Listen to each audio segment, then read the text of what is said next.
ओम शांति।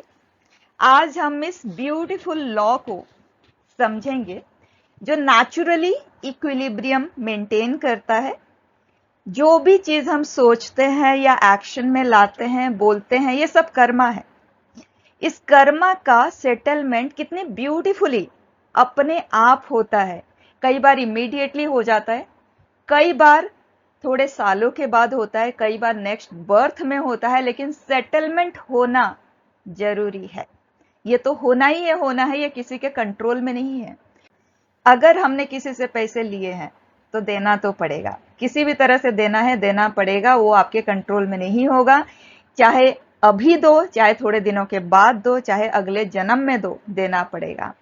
अगर आपने किसी को हर्ट किया, दुख दिया, तो दुख आपके पास रिटर्न में आएगा।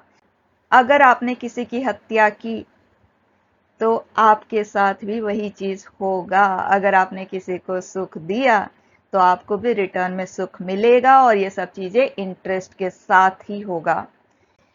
अब मैं इस चीज को एक रियल लाइफ एग्जाम्पल के साथ एक्सप्लेन करती हूं।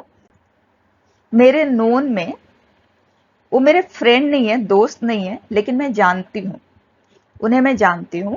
और उनका बहुत बड़ा ट्रांसपोर्ट का कारोबार है, और उनका घर महल जैसा है, और कुछ इस तरह से मेंटेन्ड है कि हर 2-3 घंटे में एक बार उस घर की साफ सफाई तो होती है। एक दिन जब वो मॉर्निंग वॉक पे जा रहे थे तो रास्ते पे उन्हें साइड में एक सांप दिखा। उन्होंने कुछ भी सोचा नहीं, उसे मार दिया। अब 4-5 दिन के बाद कुछ एग्जैक्टली इस तरह से हुआ कि उनकी वाइफ बच्चे को स्कूल के लिए से सुबह तैयार करने के लिए उठाने गई, तो बच्चा उठा नहीं। तो उसे लेके वो डॉक्टर के पास गए, तो डॉक्टर ने चेक किया तो उसमें जान नहीं थी। फिर देखा तो उसके हाथ में एक स्नेक बाइट का निशान था।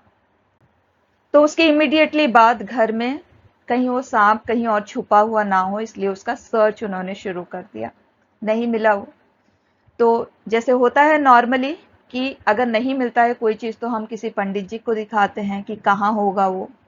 तो पंडित जी ने बताया कि वो आपके घर से जा चुका है, और ये सांप वो है जिसके बच्चे को आपने थोड़े दिन पहले मार दिया था, उसी के सामने ही मारा था, उसने देखा था। तो वो आपके बच्चे की जान इसलिए लिया है। तो ये जो पूरा चीज है, ये मेरे आंखों के सामने था। तब मुझे रियलाइज हुआ कि कैसे ये कर्मा रिटर्न में आता है। ये सब तो हमने सुना हुआ है, लेकिन सुना हुआ और आंखों के सामने देखा हुआ, दोनों में कितना फर्क हो जाता है।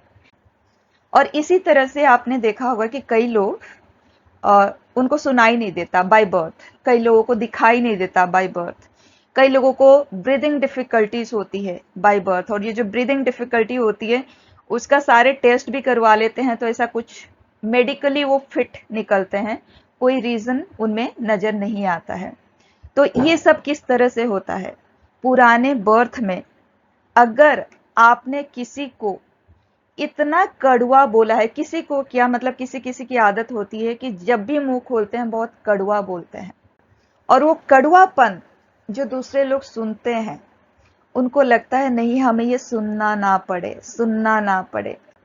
तो ये जो संकल्प वो क्रिएट करते हैं इतने सारे लोगों का, क्योंकि उस इंसान ने हमेशा ही सिर्फ कड़वा ही बोला है, तो वो चीज उस इंसान के ऊपर बद्दुआओं की तरह आता है, और बहुत सारे ऐसे बद्दुआएं इकट्ठा होके तो वो इंसान हियरिंग डिसेबिलिटी के साथ पैदा होता है। तो दूसरों को सुनने के लिए मजबूर किया तो उसको वो हियरिंग डिसेबिलिटी मिली। उसी तरह से कई बार ऐसे भी लोग होते हैं, जब भी वो किसी को देखते हैं तो गलत नजर से देखते हैं। उनके नजर में कभी भी कोई भी चीज शुभ होता ही नहीं है। तो उस तरह के लोग जब पैदा होते हैं नेक्स्ट बर्थ में, तो विजन विजन डिसेबिलिटी के साथ पैदा होते हैं।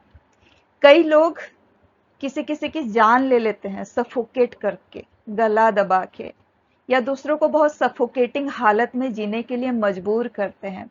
तो ऐसे लोग अगले जन्म में जब पैदा होते हैं तो उनको ब्रीदिंग डिफिकल्टीज रहती है और मेडिकली वो फिट होते हैं और उनकी डिफिकल्टीज का कोई कारण पता ही नहीं चल पाता, तो इलाज भी नहीं हो पाता। और जैसे कई बार आपने देखा होगा कि सड़क पर चलते चलते बहुत सारे लोग जा रहे हैं, लेकिन एक डॉग किसी पर्टिकुलर इंसान को बाइट करता है, क्योंकि इनका पुराना हिसाब किताब है, उस इंसान ने इसे पास्ट में हर्ट किया है। कई बार आपने देखा है कि डॉग बाइट इस तरह का होता है कि जान भी चली जाती है, क्योंकि पास्ट बर्थ में उस इंसान ने, उस आत्मा ने इसकी जान ली है, बहुत बुरी तरह से ली है, इसलिए उसकी जान भी बहुत बुरी तरह से जाती है। आप देखो कितनी क्रुएल्टी आज के दुनिया में है।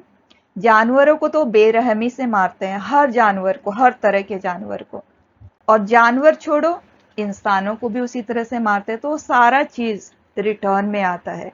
अब क्योंकि अंत का समय है और टाइम बचा नहीं है उस सेटलमेंट के लिए, तो इसीलिए चीजें बहुत फास्ट हो रही है और हर तरह का सेटलमेंट हमें आंखों के सामने नजर आ रहा है। तो जिंदगी में हर कदम बस एक ही सोच के साथ जियो, ये कर्म मेरे पास वापस आएगा और इंटरेस्ट के साथ आएगा, तो क्या मैं इसे फेस करने का हिम्मत रखता हूं या रखती हूं? अगर हिम्मत है तो आगे बढ़ो उस कर्म को करने में, नहीं तो पीछे हट जाओ। सिंपल सा कॉन्सेप्ट है जिंदगी को इजी बनाने का। ओम शांति।